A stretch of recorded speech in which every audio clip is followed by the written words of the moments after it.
Yeah. Let's go. My name is Sheik Mozart and I'm here to explode important media topics with kids ministry pros. Whether you got a mega budget or just minimal dough. Welcome to the Kids Church Visual Show.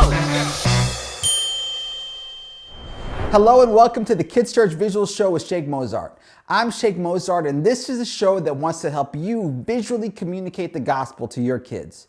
On this episode, we're going to talk about the future of Kids Church visuals. But first, let's hear what you had to say. What will Kids Church media or Kids Church visuals look like in 5 to 10 years? Hopefully they don't go like all trendy and start adding in like skibbity toilet words, you know. I don't think they're going to do that. You know, that's the slang now. I don't know why. But it's just you guys are just gonna keep refining your craft and getting more and more amazing. And as you talk to more and more ministry leaders, you're gonna find out what they're wanting, specific needs, because in 5 years, we're gonna need different stuff. So you guys have a pulse on the kidmin world, the ministry world. So you're gonna be doing all the things that are needed at that time, and it's gonna look super awesome. One thing I've seen in the last 5 to 10 years is more like environmental projection and stuff like that. So maybe we'll be using more environmental projection in ministries across the board. I know we really started doing that a few years ago, and I'm seeing more of that. You see it more in like main service. So I think maybe that's going to creep more into kidmin as well, like more environmental projection stuff, which would be really cool.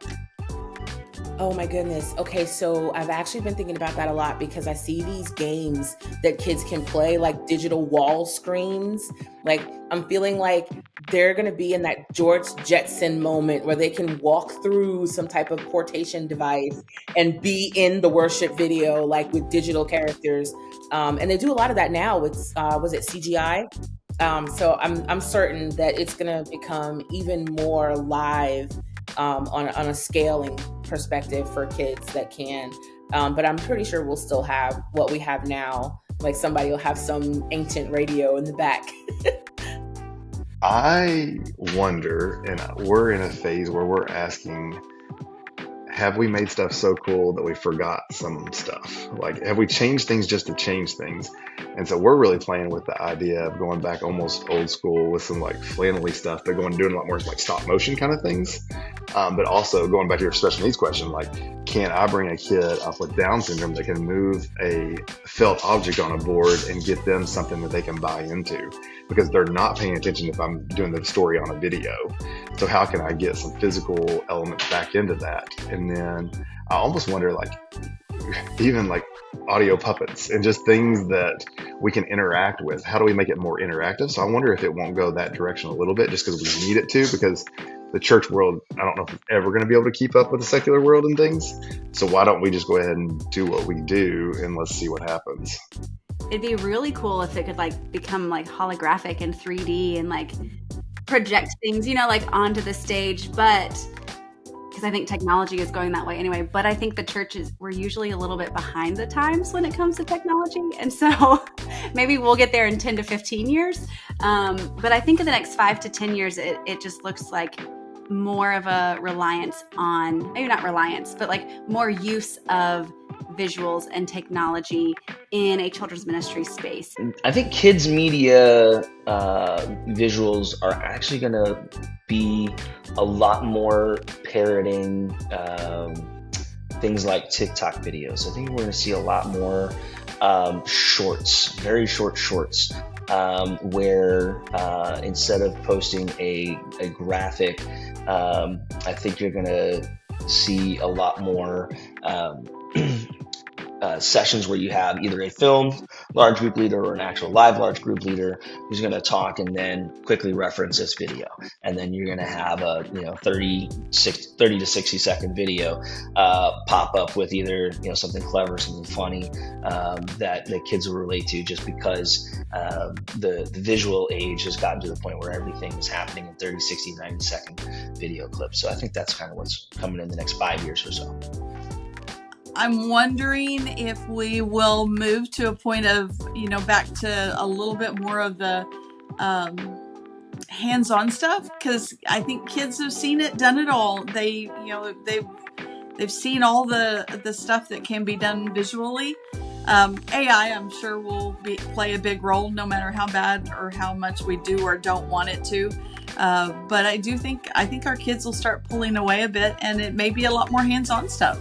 Hello and welcome to the Kids Church Visual Show with Sheik Mozart. I'm Sheik Mozart, and with me we have the world-traveling, world-famous Jeremiah Bender. Jeremiah, welcome. Good to be here. Yeah. Yeah. So we met earlier this year, or maybe at some point last year. Oh, I think it Over was. Kids Matter. Okay, Kids Matter. So Yeah. last year, Yeah.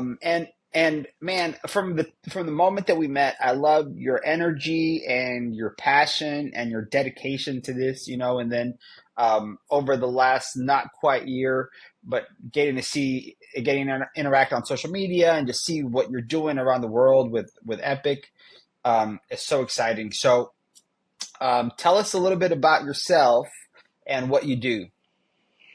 So, again, my name is Jeremiah Bender, and I'm with Epic Ministries. We present the gospel via a live interactive game show for children's and family ministries all over the country and even different parts of the world. Most recently, South Korea. And so our motto is play with a purpose. So we use games as basically visual representations, like a active sermon illustration. And everything we do ties directly back into either what Jesus is doing, what Jesus has done, or what he is going to do. We do that with a 6-foot tall orange mascot by the name of Kazoo. The Mystery Inc. Incorporated. Shaggy's got Scooby-Doo, and I've got a 6-foot dragon named Kazoo. It's a good time. Basically, there's a lot of dancing, a lot of fun to be had. Just looking at how God created each and every one of us for a personal relationship, the way that we broke it and the way that we're brought back into that relationship by what Jesus did on the cross. So, yeah, we're gone really on average a minimum of like 12 to 15 days a month. Like right now, I'm actually in Atlanta working a VBS for a church over here. Yeah. So yeah, that's awesome. It's been crazy. And how did you get connected with Epic? So weirdly enough, I was about to go on sabbatical 3 years ago, and was part of a team in Nashville, and we were looking for someone to do our large group entertainment for our camp. And literally the first group that we interviewed was Epic. And so Taylor Griswold, the owner of the company, hopped on the call and was like, hey, we would love to be the easy button for you guys. And like, we all heard that. And I was like, say that again? It was kind of like, yeah, we like to be the easy button. And in my brain, I was already like, hitting it, hired, come do the thing. You said you're going to write all of the curriculum, you're going to perform it for us, and the kids are going to walk away learning more about Jesus. I'm for it. We hired them. I wasn't even supposed to go to the camp. Like, I was supposed to just be gone. And then I got asked like 2 weeks into being gone. Were you on staff at a church at that point? What was your? Yeah. Okay. What was your role at the church? So at the church that I was at for this one, I had just dropped to being basically one of the part-time children's ministry associates.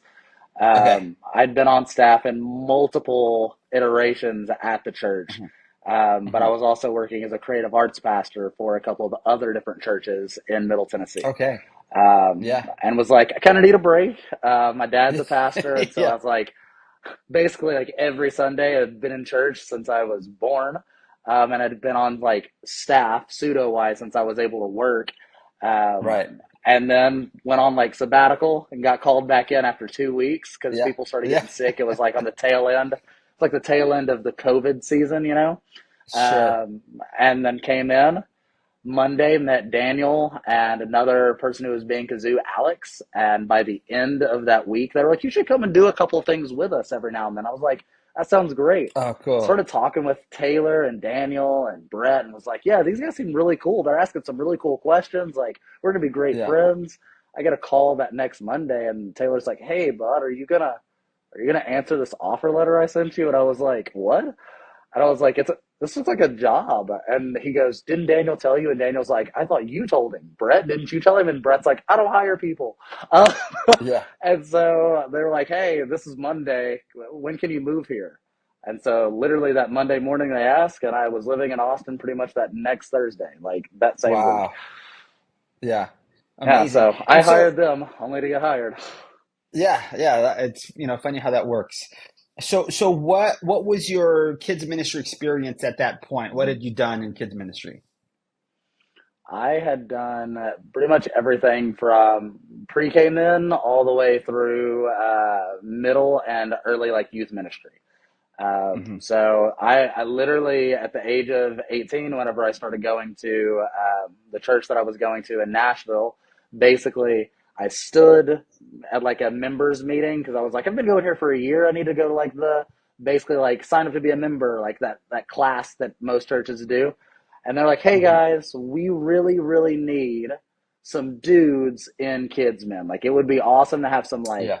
guys, older guys that want to invest in the next generation. Like we have a lot of ladies in our ministry and we love them and they're doing awesome, but like we've seen a really big difference when men step up and they step into children's ministry. And I was like, that sounds great for somebody else. And she asked again, and all of a sudden I'm like standing. I was like, no, no, no, no, no, no, no, no. I don't want to, no. And so like I'm standing and she's like, Jeremiah. And then the rest was history. I basically started in third through fifth grade, and that was just volunteering.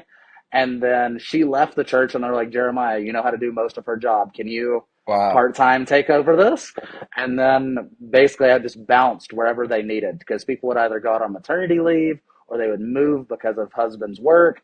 And so I was pretty Mhm. consistently like doing a whole bunch of, I think the longest I stayed in a ministry position was whenever we did a focus for our kindergarten age group because that transition between pre-K to early elementary can be jarring, especially with like how like curriculum structures are. And so I would be Yeah. like the middle. So like you still got some of the pre-K stuff, you still got some of the early elementary stuff. So it was like K, and then we did K1, and then we are like, well, sink or swim. So then yeah, I did like yeah. So pretty much any and everything from the only age group I didn't directly work with was like birth to like 2 years old. Three and up, I was like, all right, hands on. Give me the goldfish or give me a lesson. I'm teaching. Yeah. Yeah, that's cool. So you really got to see the entire gamut of children's ministry in your time. Yep. Hey, I really want to know about South Korea and what that was Okay. like. So it was incredible. We partner with a missionary over in East Los Angeles. Hmm. There's a church over there called Tecumseh Home Mission Church, and they really want us to come and do like basically a family breakout, like teach them how to use games and active, Hmm. like whether it be like media illustration or like active illustration to like teach the gospel. And then we're going to do an epic show the next morning. And so we're doing the breakout and I'm teaching, like it's like supposed to be a 45-minute breakout class. Get done with it, and they're like, "Hey, so tomorrow we're gonna actually like stream your thing for just a little bit. Like it'll go off the website, but like we're just gonna like live stream it like via Zoom." And I was like, "Okay, that's cool. Yeah. Yeah, go for it." And they're like, "Cool. We're gonna have some people that are really interested that want like to bring you out." And we're like, "Oh, awesome!" So someone in Los Angeles or somewhere else in the U.S. We get done Yeah. with the show that next morning, and they're like, "Okay." So they really liked it in late July and early August, you're going to Korea. And we're like, yeah, that's really funny. They're like, no, seriously, you have a meeting at 3 a.m. tonight to talk to them about going to Korea. And I was like, I'm sorry, what? And so crazily enough, like it happened. Like 6 months later, we were on a flight bound for South Korea. We were going to be in Seoul for like 8 to 10 days. Um, get there, and everyone was just incredible. We were Mhm. leading an English camp because over in Korea, they are really pushing their youth and young adults to learn more English. And what's really Sure. cool about that is the reason why they're pushing them to do that. You're like, oh, it's because America, like English commerce, like business, like the military, like anything. And I'm like, no. Their main drive was so that they could send Korean missionaries to the United States because the U.S. needs Jesus. Wow. And so they're like, we have a heart for the nations. And I was like, wait a minute. In the States, we say we have a Wow. heart for the nations and we come to you and you're telling me you're training missionaries to come to us? That's Right. awesome. Yeah. And so we got to do a week long multi-day event of just doing camp for children and their Hmm. families. And we got to see how basically working with the kids were excited about Jesus, and the parents were like, when I was in church, like I was never excited about Jesus. What are they doing? And so like Yeah. that first morning we had like 100 kids show up. But then by the afternoon we had a little over 170 kids because they were just coming from the neighborhood. The next morning we Yeah. had like 200 kids and some adults up in Wow. the balcony. And by the end of that third day, we had like over 300 people in here from ranging from like 4 years old all the way to 60 something years old. And when we did Yeah. like an altar call moment after doing some dances, after showing some videos, going through how God created us for a personal relationship, which was mind blowing for like the past generations, that God wants to have a personal relationship with all of us. We saw a little over 200 people from ages 6 all the way to 66 come to make first time decisions for Jesus. And Yeah. it was just like, they're on fire. Like they literally want to know more. And they take care of each other so well. Hmm. I can't wait to go back, hopefully for 2 to 3 months at the beginning of next year. Wow. So Man, I was following you and following Epic on social media, and I was so like, I had so much FOMO, like man, it was just so cool seeing all that and seeing what you guys were doing. And what I love so much about what you guys do is that there there is this idea in kids ministry, in my opinion, that yeah, if you overuse the word fun, it's somehow not holy enough or not sacred enough. Um, mm, but you guys are almost like weaponizing fun and doing so much cool ministry with fun. Um, yeah. and so the conversation that I kind of want to have with you is about the future of kids ministry, media, and visuals, because you have literally seen how it's done around the world. You are so creative and so forward thinking. So I guess the best way to get into this is, tell me, why is it important? Why should we use visuals, media, to communicate with kids? So I think a good way to tackle the, that question is to go back to what you said about people saying if it's too much fun, like are Hmm. they really learning? Um, Right. we like to take, for some reason, faith and fun and say that they're mutually exclusive, that you can only have Hmm. fun or you can only have faith. Right. Something that I literally say in every talk is we're going to be growing our faith through fun. God created everything. We literally serve a creative God. Hmm. Literally, with his mouth, he created everything we see. We're to follow his example in that by being creative people. And so basically, if we're doing it and we're playing with a purpose well, we can see some awesome return on some fun. Hmm. And then when we look at media and church ministry, especially for children, we want to find the things that they connect with, that they are thinking about. The idea is what you're putting in your eyes, like what you're taking in, is what will eventually either come out of your mouth, what you will do with your hands, or where you will walk with Hmm. your feet. And in this day and age, you have YouTube, and I'm going to sound like, even though I'm not, I'm going to sound like a quick little boomer for a second. Um, sorry to anyone that might offend, but like the idea that like there's YouTube, there's TikTok, there's Instagram, there's Snapchat. Um, Even as I speak, like I've seen ads for other social media apps that are just like popping Hmm. up, trying to be the new TikTok, be the new this, be the new that. Hmm. And even though our attention spans have like somewhat become close enough to a goldfish to be indistinguishable on a stenograph, we have to take into consideration that everything that we do is a sum total of what we're listening to or what we're seeing. How Hmm. we view the world is through a lens. Um, and if the world is using media to send a message one way, we need to carefully and in a caring, concerning way use the media that we present in churches or on social media or in take homes, or even video links that we send to parents in a way that shows them what it looks like to walk like Christ and Christ likeness. A recent sort of thought on my end is I had found a show that I was like, oh, everyone, like this show, everyone is loving it. Like there's so many good reviews on it. There's like 4 seasons. And I was like, you know what? It's a little bit out of my comfort zone to watch what I'm watching, but it's not that bad. Like I give myself that Christianese of like, I couldn't be watching this. It's not that bad. And I found myself watching it, and I got like a season in, and after I was done, I was so anxious. I was so just like, I couldn't close my eyes without seeing some of the like content. Like it wasn't graphic content. It was just like the themes that it was pushing on as a narrative, like they stuck with me. And it was more images rather than words that I was like hearing, that I was like grasping onto. And I immediately found myself counteracting that by going through and finding good media, like not just like subjectively good, but actual like objective, Bible-centered, Christ-like media, whether it be visuals or even music. And all of a sudden, I found myself this getting smaller, this growing in excess. And the more I did this, the higher my peace was. And not only that, but I was beginning to gravitate more towards the heart of God rather than the brokenness of what the world is.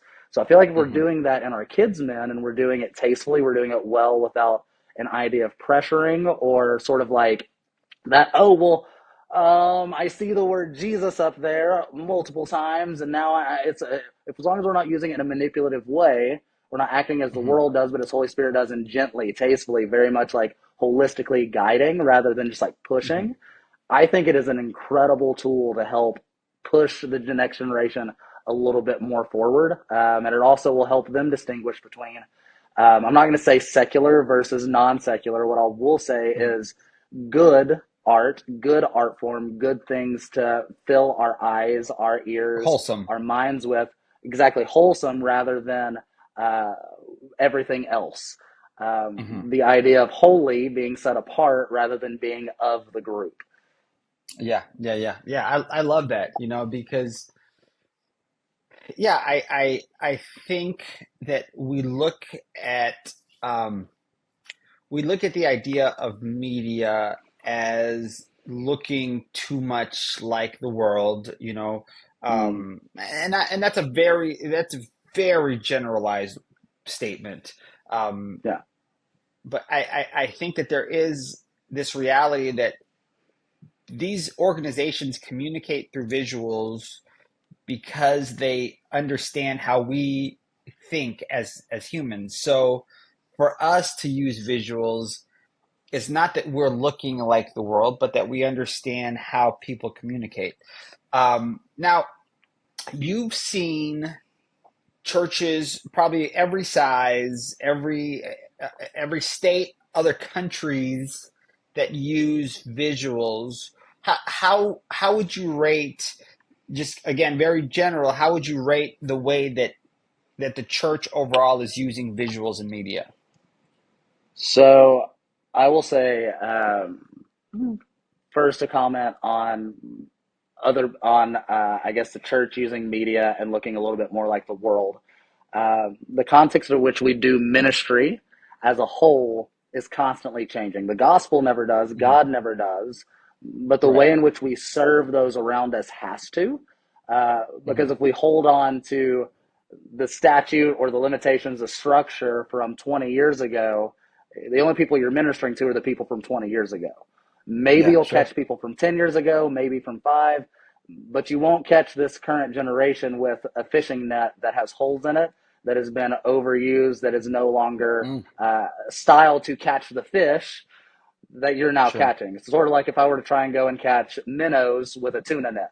Those minnows are slipping right through that tuna net every single time, right?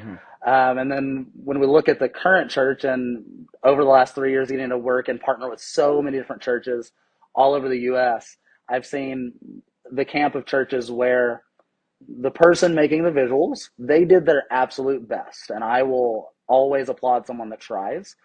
but it definitely still looks like it's something that came from a 1997 version of Microsoft Word, and we use some clip art Yeah. with maybe some Cambria font if we're getting fancy.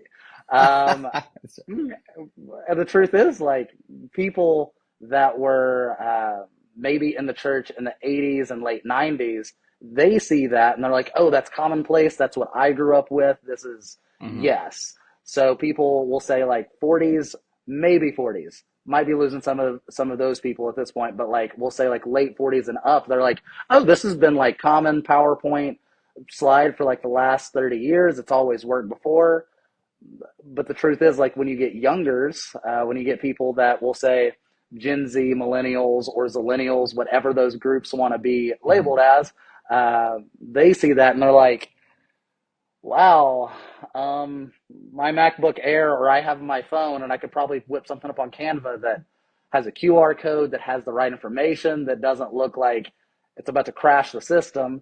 And all of a sudden it goes from being an object of like, could be a great announcement, could be a great word put up there, could be a really good visual, but you've lost them because what they're seeing on Instagram or TikTok or even just at school looks so much better. Right. But then we have churches that I've also worked with that have just like A plus media. If I could literally hire more than half the media teams that I see on a daily basis and have them help me out with stuff at Epic, I would literally be, yes. Like, that's all I got to say. Like, it's so good. Yeah. And it's not that they're mimicking or letting their standard be set by the world. In some cases, I am seeing the church set the standard for what the world does as advertising, for what it does for marketing. And I'm like, this, if we're going to be using media, I think as a church, as a body, especially as Christian companies, as people collaborating to see the next generation be raised up well, like, we should be trying to set the standard in every area of what we're using. Like, if our kids are being affected by music, let's set the standard of music. If they're being affected by visuals, let's set the standard of visuals. If they're being affected by videos, let's set the standard on videos. And I'm seeing that in some churches as well. But the gap, even the middle area, the commonplace at times, still falls towards the side of we didn't put a lot of thought into it, or we just don't want to seem flashy, or it's too fun, so no one's going to take it seriously. Wow. So as you think about the state of kids ministry media and visuals, where would you like it to go in 5 to 10 years? In 5 to 10 years, I would love to be out of the campy season. We have a lot of people that I feel like hold on to nostalgia to the point of detriment. And what I mean by that is I love me some adventure Bibles. You know, the adventure story Bible with the pictures? Yeah. You know what I mean? Okay. The one from the 80s, those pictures that you would see in Sunday school that you were probably in your grandparents' church basement, and they were like, you had the handouts, the flyers. We got to step away from those. We got to step away from those on the visuals that we show on the screen. Let's get some new illustrations. Let's begin to, it's already an overly saturated market in regards to, we'll say like worldly, or just, in this case, I will say secular art. Let's reinvent it just a little bit. Let's bring some life to these awesome concepts and awesome designs and bring them to the forefront. Like, give them a revamp. Like, if everything else, movies are getting what is it called? Like when an older movie gets a revamp, A remake. So yeah, just a remake. Like, let's do it. Let's make a remake of some of these visuals and the designs that we had from before, and bring them forward. The church that I'm currently at, that I'm doing the camp at, they have done an incredible job. I will say it is probably some of the best in-house church visuals, church media that I've ever seen in my entire life. Wow. And if they have a media team dedicated to it. They even took some of our visuals. Like, they just took some of our pictures and were like, so we layered this over this. And what do you think of, like, we can take it down. I was like, no, in fact, send me this file. Like, Yeah. because they recognize that, like, glitz and glamour is not what it's about. Like, we don't want to Mhm. detract from the gospel. Like, that is a Right. far cry from what we want to happen. But the truth is, it's kind of like the reason why an amusement park, I'm not going to say who, but it's like the house of the moose in Orlando, right? We don't want to get copyrighted, but like the Yeah. reason why they're so good at drawing people in is because they're telling a story and they're doing it spectacularly. Agree with Sure. their views on things or the way they speak into the public or not, like they're drawing people in because they're good at both entertaining and communicating a story.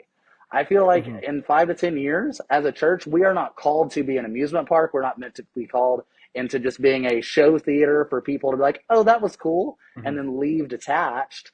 Like, we want to get them excited and on fire for Jesus, to have them go and say, hey, it's better than Orlando and a rat, right? Like, we want them to Hmm. leave and be like, hey, my church, like they're putting the gospel forefront and they are enhancing our experience in the way that we're learning and the way that we are receiving this message, the way that we are passively taking it in through visuals in a new way. Like, this is the top tier, and I don't want that to just be at like 20 or 30 churches that maybe Epic or another person gets to go and speak at. Like, I would love to see that all across the board. And I would also love to see it openly accessible from like the Hmm. mom and pop church of like 35 people that's been in existence for 50, 60 plus years, but also like the mega church down the road that's trying their Hmm. best to like enhance small groups and like really dive into outreach for their community.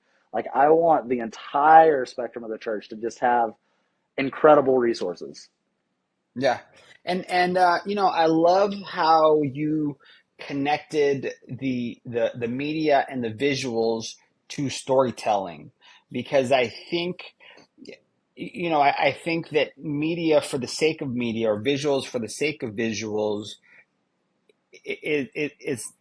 it's not it. It's not, media in itself is not the solution. It's about the story we're Yeah. telling. Mm-hmm. So I love that. I love that piece. And what about technology? How do you see technology coming into play in the future of the way that we do kids ministry? That's where it can get a little tricky, Hmm. admittedly, because in some contexts, I have been at churches and have even been uh, helped with services at churches outside of what I do with Epic, where Hmm. technology is used in a way to, we'll say, I don't want to say manipulate because that is a very strong word, and that is not a word that I want to use lightly. We'll say get maybe the endorphins going. Maybe it's just like it's sort Hmm. of like whenever a song plays, right? And someone's like, "Oh, Yeah. I got Yeah. chills. That was Holy Spirit," and I'm like, "It wasn't Holy Spirit. It was cold, and we hit a sharp chord, and all of a sudden, like, it's a scientific response. I promise." Yeah. Like, I Right. don't want. I feel like if we're not careful, technology will lean more Mm. into that. Um, Yeah. and I wouldn't want that to be the case. In other ways, I'm seeing some awesome things done with lighting artistically, and I do think it's Hmm. intent. Like, whatever Yeah. the intent is, I would love to see the intent of it being, I want not a production done for the masses. I want a holy offering for our audience of one who is Mm. seeing everything that is happening. Like, I want technology, I want lighting, I want sound, I want visuals. I want projector screens, whether it's a projector screen or an LED backdrop. Like, I want all parts of the service to be an act of worship, us responding with our gifts and talents to a God Hmm. who has created us and has also called us to create. And how do we interact with God in those moments through technology? Don't let it be the only way in which we interact, but how can we use those to enhance the experience? Sort of in the same vein as instruments, playing Hmm. piano, playing guitar, flute, whatever it is. Like, those are ways of engaging in a worshipful experience, acknowledging that Holy Spirit is in the room, what's going on, and how do we best present this offering. And I want to see technology done the same way. Hmm. Yeah, that's an interesting thought too, because when we think about this generation and how technologically savvy they are, I think that we can allow kids then to use technology, and this is, this is just coming to my head, so I'm just like Hmm. shooting from the hip a little bit, but creating a space where kids are using technology as their act of worship, like you're Mm, saying, to be able to use lights and the production and the storytelling, not as just a theatrical experience, but as a way to worship the Lord. How cool would it be to see kids who are native technology users be able to do things better than the adults, maybe, you know? yeah. No, that yeah. The way that I'm currently seeing that play out in some ministries is you have most recently, I'm going to say at the church that I'm currently at again, they're going to keep getting Mhm. brought up because they're doing it so well. What Is church is it? on their so it is. Had you not just that Mount Perrin Church of God here in Atlanta? Oh, okay, yeah, yeah, yeah. Mount Mhm. Perrin, yep. Yeah, I Yeah, got some yeah, friends they're there. super great. Nice. Yeah. Like right now, their media team, as far as we'll say photography and videography, currently Mhm. has two of them that are getting a lot of the shots, a lot of the good things are both youth. Like one, I Mhm. think, is like maybe in sixth grade, and the other one Yeah, is wow. 16. And so I was like, okay, that's cool. I was like, what are you guys up to? And like, they're like in the service getting the things. Like they are bobbing and weaving. I was like, all right, well, how did you get some of this experience? They're like, I mean, my phone has just as good a camera, so they just put this in my hand, and all of a sudden, like, I knew the angles to get. One, because Yeah. I have Instagram, I have TikTok, I see what's getting views on there. He was like, I Wow. figured I could do Yeah. this. I figured I could do this for Jesus and do this for my church. I was like, Yeah. yes. Then another church, they had literally like, I was like, okay, so who designed all the lighting? And literally this kid who was in like third or fourth grade raised his hand. And I was like, no, seriously, who did all the lighting? And the media pastor was like, no, yeah, he actually did it. Like for this kids camp, Yeah. I was like, does anyone want to like come under my wing and like learn how to do this? And like he actively did it. And he was like, this would look really good. Wow. He even was changing things day of. He was like, no, no, no. So Yeah. like during that song, like I had seen it done before, but I feel like we should maybe change the lighting just for this. And he did it like right on the fly, like apparently in the Yeah. middle of the worship set. And I was like, that was one of the coolest parts, like me watching, like being an onlooker before I go and speak. I was like, that was really Yeah. tastefully done. So like it's already happening. Cause like you're right, like they have their phones. Like this generation as a whole, like I would say like the generation before mine and then all of those coming up forward, like they're literally like we like to make the joke like the iPad kids, but Yeah. I feel crazy that my phone has about 700 and something functions that I didn't know existed. And this random kid goes, Mr. Jeremiah, because I was complaining, I think it was about like doing a self timer, but being really far away. I'm like, oh, Mr. Jeremiah, there's this app. And so like you just integrate it and then you do this and it'll start the timer from all the way across the room. And I'm like, what? So like they have the automatic know-how. It's just like, now how do we create, not necessarily create a ministry for that, but create space in ministry for them to Right. be raised up and trained in it to do it well. Yeah. Yeah. Wow. That's mind blowing. Um, so as we begin to kind of, land the plane, as it were, what are Yeah. some kind of final thoughts, some encouragements that you'd give to churches, especially maybe some of the churches that you see that are struggling a little bit?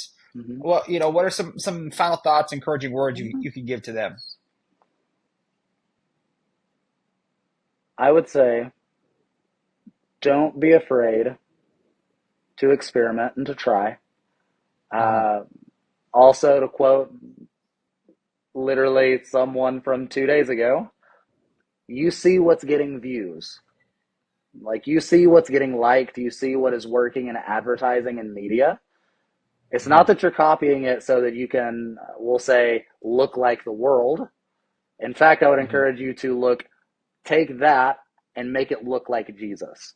Take what is Hmm. Hmm. broken, but what is working for everybody else, give it to Jesus, make it whole, make it holy, and then present it as an offering to the people that you are serving. We can't hold on to everything from 30 years ago, from 20 years ago, from 10, from 5. I'm going to be honest, we can't even hold on to the way that we do media from 6 months ago. It's said that information is doubling at an alarming rate at any given time. Things are changing. God never does, but the people that we are serving are. Like, they are taking in so much. If we can change just a little bit of what we do, like physically, not spiritually, but physically, like in regards to media, to help cater to that, to serve a context of people who are getting inundated over and over again with, we'll say, not good visuals, possibly bad visuals, and everything in between, and we can give them something that leads them to Jesus, try your best. You got this, you really do. And if you feel like you don't have it, there are plenty of people who are doing some really awesome things, I would say, like church visuals, that can help you get on the right track. It's not even that you were off of it, but kind of help you keep up and move forward. Because if you don't continue to try and keep up with what's going on, you will get left behind. And in some cases, as sad as it is to say, we're moving into an age where if you can't keep up media visually, whether it be songs, whether it be on-screen graphics, or even just like videos, you may get completely left behind, and you will see your church numbers dwindle as other people do it successfully. And I don't say that out of like fear-mongering or of saying that's not good enough, but you really do have to, in some cases, step up and step into the ways in which you're serving. You got this. Please take the pressure off yourself. Anywhere you lack, God will supplement. Just be open. Be prayerful and always be open to help. Because truthfully, I didn't know that I needed to step up my game in some areas until this summer. And now I'm like, all right, no, this is what's working. And I want to see it work, not just for them. I want it to see it work for us as well. Yeah, I love it. And if people want to reach out to you, if they want to see the ministry, where are some websites, social media handles that they can find you and find Epic? So you can find us at epicministries.com. And then you can also look us up on Instagram. If you look up epic.outreach, or if you look up Epic Outreach, you'll see our orange dragon kazoo as the mascot. And then on Facebook, it's Epic Outreach USA, and you'll find us there as well. Yeah, awesome. Well, Jeremiah, thank you so much for taking the time to hang out and chat. And I'm excited to see where you guys go next. Awesome. Appreciate it. Thank you for having me. Thank you for joining us on the Kids Church Visual Show with Sheik Mozart. I'm Sheik Mozart, and I want you to know that your Kids Church visuals matter.